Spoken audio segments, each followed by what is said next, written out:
नमस्कार, good morning, बहुत स्वागत है आप सभी का। आप देख रहे हैं एबीपी गंगा। मैं आपके साथ सोनिका सिंह। बुलेटिन की शुरुआत करते हैं आज की पहली और बड़ी खबर के साथ।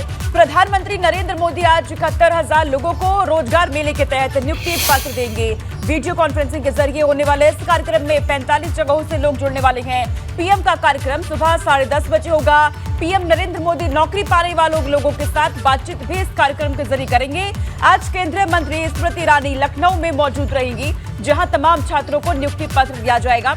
इसके अलावा कई केंद्रीय मंत्री उत्तर प्रदेश के अलग अलग जिलों में मौजूद रहेंगे और वह भी मिशन रोजगार कार्यक्रम में शामिल होने वाले हैं। नियुक्ति पत्र बांटेंगे। दरअसल केंद्र में भाजपा सरकार के 9 साल पूरे हो रहे हैं। ऐसे में केंद्र सरकार की योजना है कि लोकसभा चुनाव 2024 से पहले अधिक से अधिक भर्तियां यहां पर की जाए और इसी के तहत आज 71,000 लोगों को पीएम नरेंद्र मोदी नियुक्ति पत्र देने वाले हैं। रोजगार मेले में यूपी में कई केंद्रीय मंत्री मौजूद रहने वाले हैं और इस दौरान 71,000 लोगों को नियुक्ति पत्र दिया जाएगा। और इस वक्त की बड़ी खबर सामने आ रही है। लोकसभा चुनाव को लेकर भाजपा की बैठक कल से शुरू होगा। भाजपा में बैठकों का दौर आज भाजपा तैयारी करेगी और बैठक की रूपरेखा आज तैयार होने वाली है। 3 दिन में यूपी भाजपा की क्षेत्रीय बैठक होने वाली है। अध्यक्ष सहित बड़े नेता इस बैठक में मौजूद रहेंगे। महासंपर्क अभियान को लेकर के यहाँ रणनीति बनाई जाएगी। तो कल से भाजपा के बैठकों का दौर शुरू होने वाला है और इसे लेकर के रूपरेखा तैयार की जा रही है। 3 दिनों में यूपी भाजपा की क्षेत्रीय बैठक होने वाली है। महासंपर्क अभियान को लेकर के रणनीति यहां बनाई जाएगी। लोकसभा चुनाव की तैयारियों पर चर्चा होगी।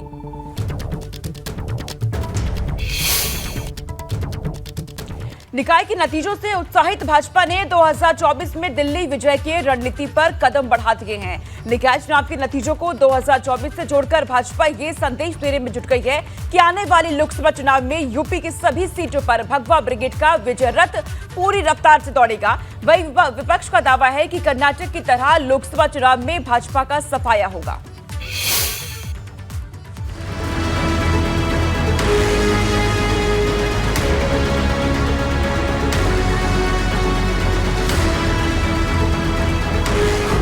तेईस की पिच पर 2024 वाला संदेश। हैट्रिक विजय की भूचाल योजना। भाजपा की क्लीन स्वीप ललकार। भगवान श्री राम के परम भक्त हनुमान जी ने कहा कि राम काज कीन्हे मेरा मोहि कहाँ विश्राम। तो भारतीय जनता पार्टी के भी एक एक कार्यकर्ता के लिए राष्ट्र काज कीने के बिना, समाज की सेवा कीने बिना मोहि कहाँ विश्राम। यूपी के सभी नगर निगमों में विजय ध्वज फहराने के बाद भाजपा ने लोकसभा चुनाव में यूपी की सभी 80 सीटों पर जीत की दावेदारी तेज कर दी है। पिछले चुनाव में 2019 में Samajwadi party, Bahujan Samaj party, Congress party, राष्ट्रीय लोकदल पार्टी, जितने भी गठबंधन में पूरा विपक्ष के लोग थे, सारे लोग मिलकर चुनाव लड़े और उत्तर प्रदेश की महान जनता ने 50% से ज्यादा वोट दिया उत्तर प्रदेश में मोदी जी के नेतृत्व में। और गठबंधन का पुराना आप इतिहास देखो, क्या हश्र हुआ है इनका, सब जनता जानती है और आप जनता को अब गुमराह नहीं कर सकते।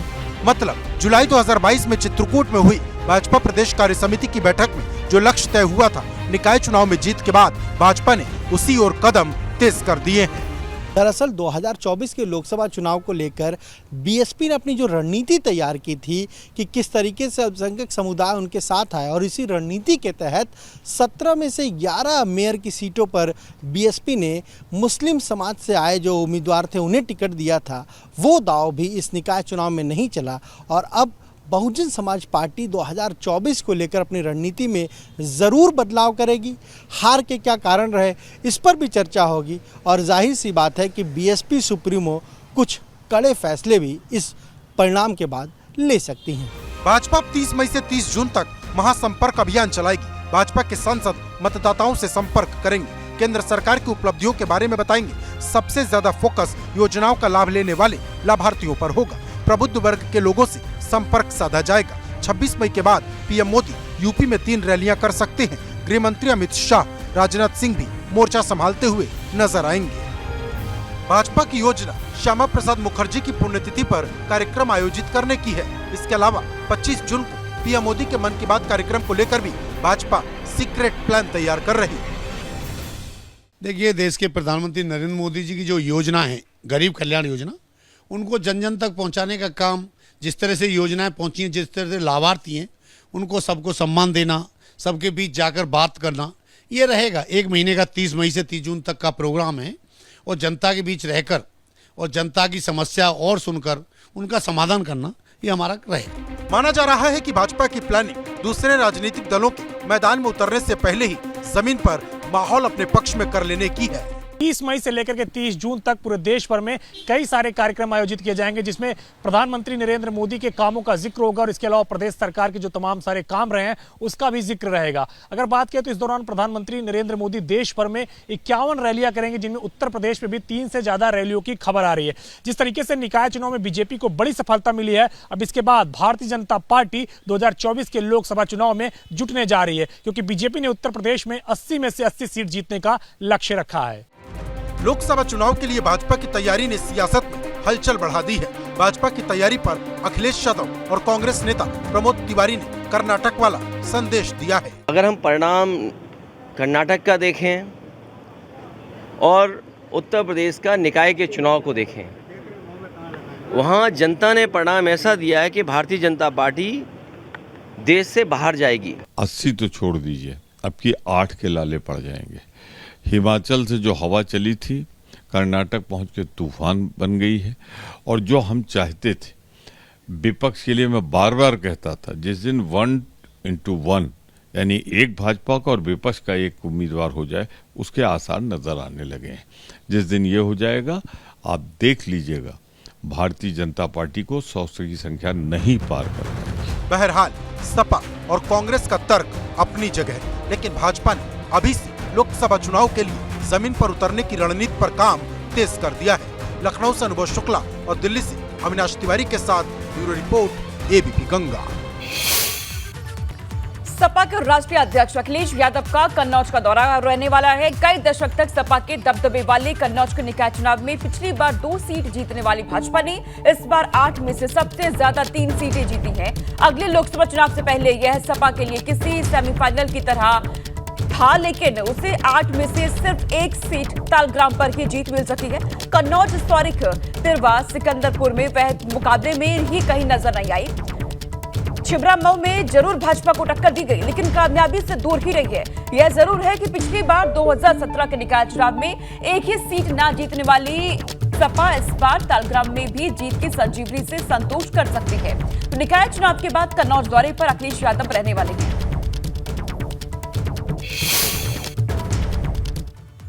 निकाय चुनाव की मतगणना को लेकर समाजवादी पार्टी ने मोर्चा खोल दिया है। अखिलेश यादव ने साफ लफ्जों में बेईमानी की बात कही है और मतगणना में अधिकारियों की भूमिका पर भी सवाल खड़े किए हैं।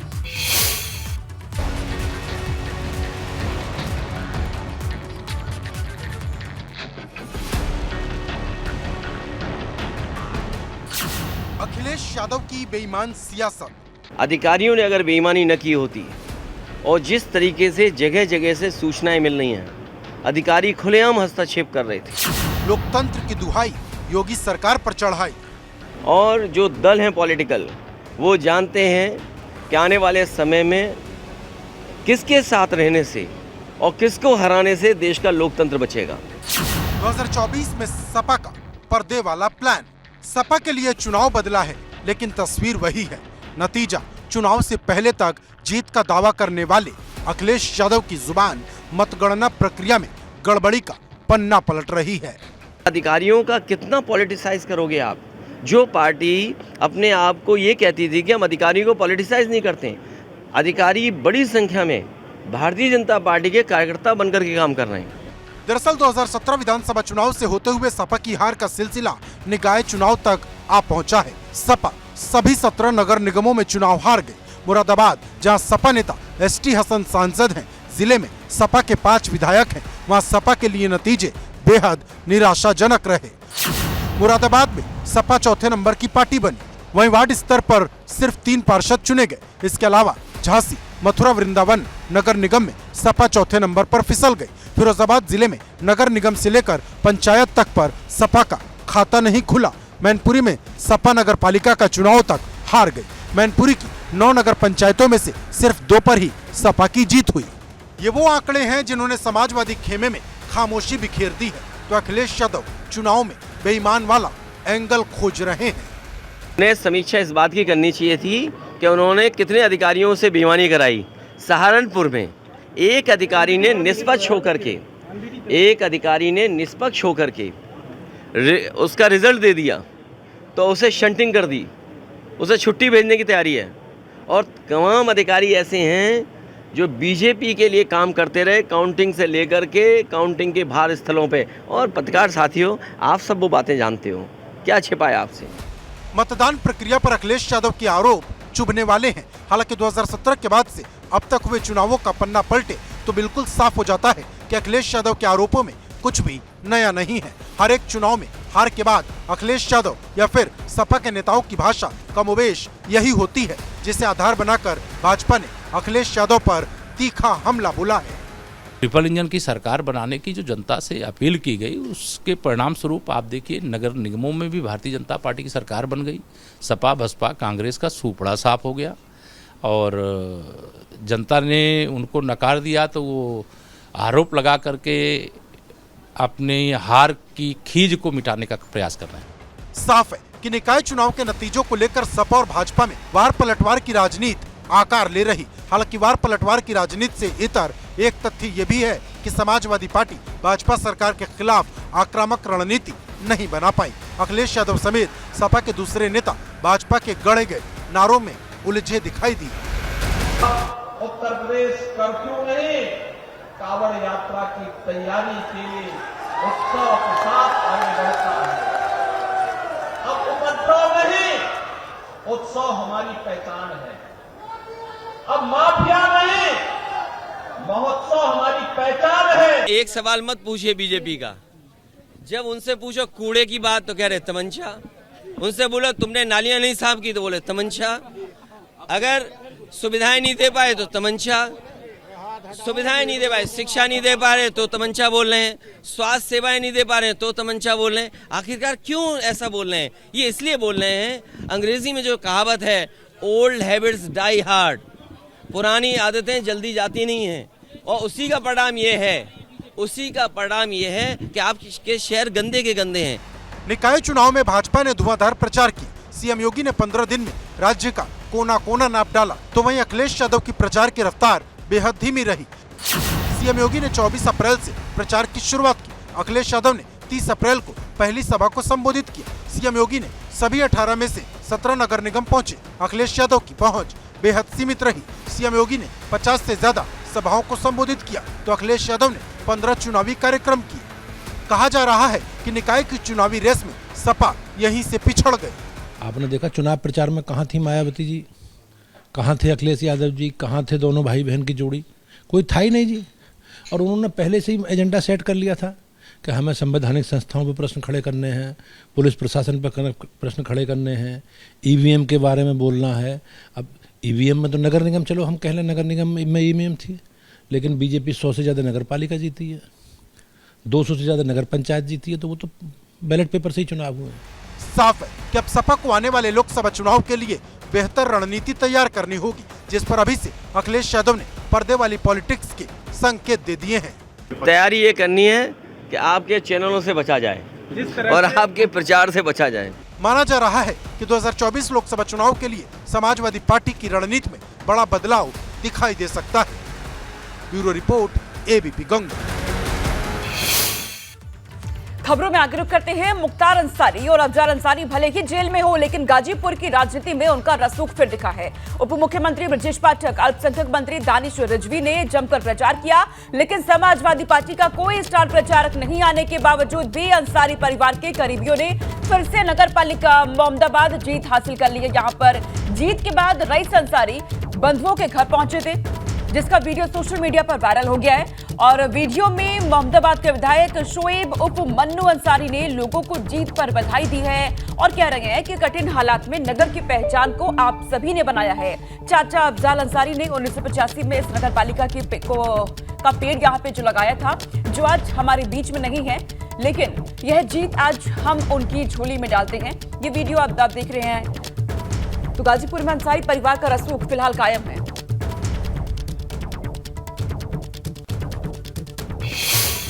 अयोध्या में श्री राम जन्मभूमि मंदिर का प्रथम तल लगभग बनकर के तैयार हो गया है। मंदिर की छत ढलाई का 60% काम भी लगभग पूरा हो गया है। श्री राम जन्मभूमि तीर्थ क्षेत्र ट्रस्ट ने मंदिर की निर्माण प्रगति का वीडियो जारी किया है। ये वीडियो आपके टीवी स्क्रीन पर। इधर मूर्ति को लेकर एक बड़ा पेच लेकिन फंस गया है।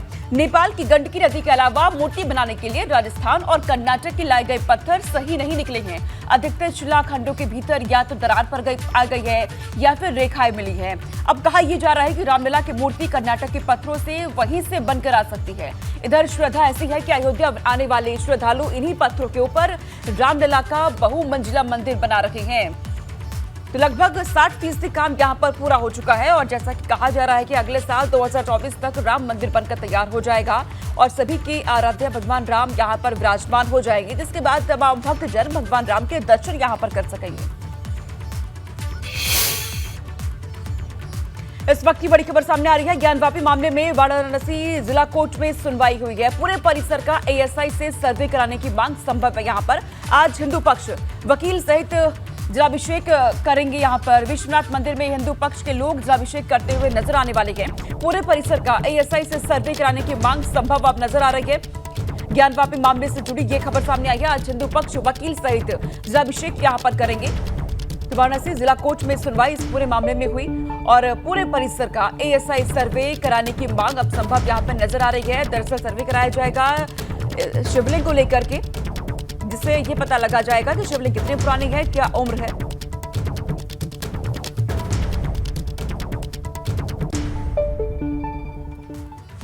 उत्तर प्रदेश के शाहजहांपुर जिले के एक विद्यालय के टीचर और कंप्यूटर अनुदेशक पर वहां पढ़ने वाली करीब 15 छात्राओं के यौन शोषण का आरोप लगा है।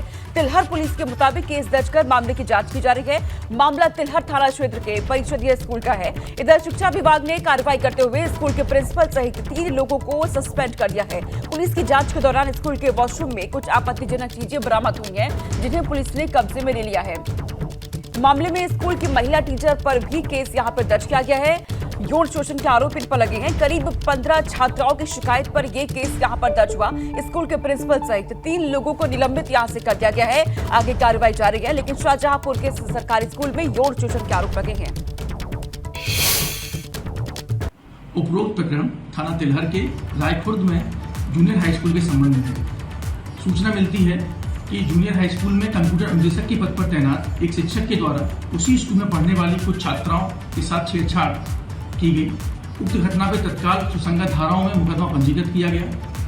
उपरोक्त प्रकरण की जांच चल रही है और शीघ्र ही विधिक कार्रवाई भी की जाएगी। कानपुर से इस वक्त की बड़ी खबर सामने आ रही है। कानपुर में युवक को दबंग ने जम करके पीटा है। बेल्ट से बुरी तरह पीटने का वीडियो वायरल हुआ है। दबंग ने युवक को जान से मारने की धमकी भी दी है। सांड थाना क्षेत्र का ये वीडियो बताया जा रहा है और ये पूरा मामला, ये वीडियो आप देखिए। कानपुर में एक युवक को दबंग जम करके यहाँ पर पीट रहे हैं। बीच सड़क पर बेल्ट से पीटा जा रहा है। हालांकि ये वीडियो वहां पर मौजूद कुछ लोगों ने रिकॉर्ड कर लिया, जो कि जमकर वायरल हो रहा है। ये पूरा मामला सांड थाना क्षेत्र का बताया जा रहा है, जहां पर कुछ दबंग एक युवक को जमकर के पीट यहां पर रहे हैं और आसपास भी कई लोग यहां पर नजर आ रहे हैं, लेकिन किसी ने भी युवक को बचाने की कोशिश यहां पर नहीं की है। ये दबंग खुलेआम इस युवक को यहां पर बेल्ट से पीट रहे हैं।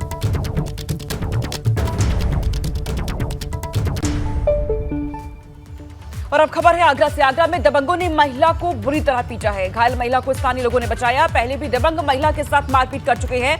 पीड़ित महिला रिश्तेदार को बुलाने के लिए गई थी। बहा इलाके के सिंधावलीपुरा का ये पूरा मामला। तो आगरा में दबंगों ने एक महिला को बुरी तरह से पीटा है और जानकारी ये भी है कि ये दबंग पहले भी महिला के साथ मारपीट कर चुके हैं और एक बार फिर से उनकी तरफ से महिला के साथ ये दुर्व्यवहार किया गया है। पीड़ित महिला रिश्तेदार को बुलाने के लिए गई थी, लेकिन इस दौरान दबंगों ने महिला के साथ जमकर के मारपीट की है। बहा इलाके के सिंधावलीपुरा का ये पूरा मामला। हालांकि जिस तरीके से महिला को यहाँ पर जमकर के पीटा गया, इसके बाद कुछ लोगों ने वहां पर महिला को बचाने की पूरी कोशिश यहां पर की है। घायल महिला को स्थानीय लोगों ने बचाया। खबर हरदोई से। हरदोई में युवक के हर्ष फायरिंग का वीडियो वायरल हो रहा है। राइफल से फायरिंग करते युवक का ये वीडियो वायरल। अंबेडकर जयंती पर कार्यक्रम के दौरान हर्ष फायरिंग की गई थी युवक की तरफ से। वीडियो वायरल होने के बाद पुलिस जांच में जुट चुकी है। हरियावा थाना क्षेत्र के कपूरपुर चौधरी का ये पूरा मामला। राइफल से फायरिंग करते युवक का ये वीडियो जमकर वायरल हो रहा है। हर्ष फायरिंग यहाँ पर की जा रही है। अंबेडकर जयंती का मौका था। इस कार्यक्रम में हर्ष फायरिंग यहाँ पर की गई। ये वीडियो आप देखिए कैसे हर्ष फायरिंग यहाँ पर की जा रही है और ये वीडियो इस वक्त वायरल हो रहा है। इसी वीडियो के आधार पर पुलिस जांच में जुट चुकी है इन युवकों की पहचान करने में कि ये युवक आखिरकार कौन है जो इस तरीके से हर्ष फायरिंग कर रहे हैं कार्यक्रम के दौरान। ये प्रकरण थाना हरियाणा का बताया जा रहा है, जिसमें एक वीडियो है जिसमें एक व्यक्ति फायरिंग करते हुए दिख रहा है। उपरोक्त प्रकरण में थाना स्तर एवं सर्किल स्तर पर लोगों को निर्देशित किया गया है उस प्रकरण की जांच कर आवश्यक विधि कार्रवाई करें। और अब खबर है प्रतापगढ़ से। प्रतापगढ़ में बेखौफ बदमाशों ने 18 साल की तनवीर की दिन दहाड़े गोली मारकर हत्या कर दी और फरार हो गए। घायल तनवीर को लेकर परिजन तुरंत अस्पताल पहुंचे, लेकिन वहां उसकी मौत हो गई। घटना की जानकारी मिलते ही भारी पुलिस बल के साथ अधिकारी जिला अस्पताल पहुंचे। पुलिस के मुताबिक नगर कोतवाली के मौहार गांव में युवक की हत्या कर दी गई। उसके सीने में 2 गोलियां लगी हैं। आरोपियों की धरपकड़ के लिए प्रयास फिलहाल जारी है पुलिस की तरफ से, लेकिन जिला अस्पताल पहुंचे पुलिस अधिकारी गोली मार करके आरोपी हालांकि फरार हो चुके हैं। इसके बाद पुलिस की तरफ से कार्रवाई यहां पर तेज कर दी गई है। और खबर है हरदोई से। हरदोई में 39 घरों को गिराने की कवायद तेज हो गई है। अवैध रूप से बने घरों को प्रशासन की तरफ से ध्वस्त किया जाएगा बुलडोजर के जरिए। बड़ी संख्या में पुलिस और अधिकारी यहां पर मौजूद रहे हैं। हाईकोर्ट के आदेश पर बुलडोजर से कार्रवाई यहां पर की जा रही है। ये तस्वीर आपके सामने है। कुरसट नगर पंचायत में तालाब की जमीन पर अवैध निर्माण किया गया था और अवैध निर्माण को ही यहां पर ध्वस्त किया जा रहा है। हाईकोर्ट के आदेश के बाद यहां पर ये कार्रवाई की गई है। यह प्रकरण थाना कुरसट का है, जहां पर करीब 39 घर जो तालाब की ज़मीन पर बने हुए बताए गए थे, उस पर हाईकोर्ट द्वारा ये निर्देश दिया गया था कि उसको डिमोलिश करके कार्रवाई करी जाए। उसी संदर्भ में आज पुलिस और प्रशासन की टीम द्वारा उसमें कार्रवाई की गई।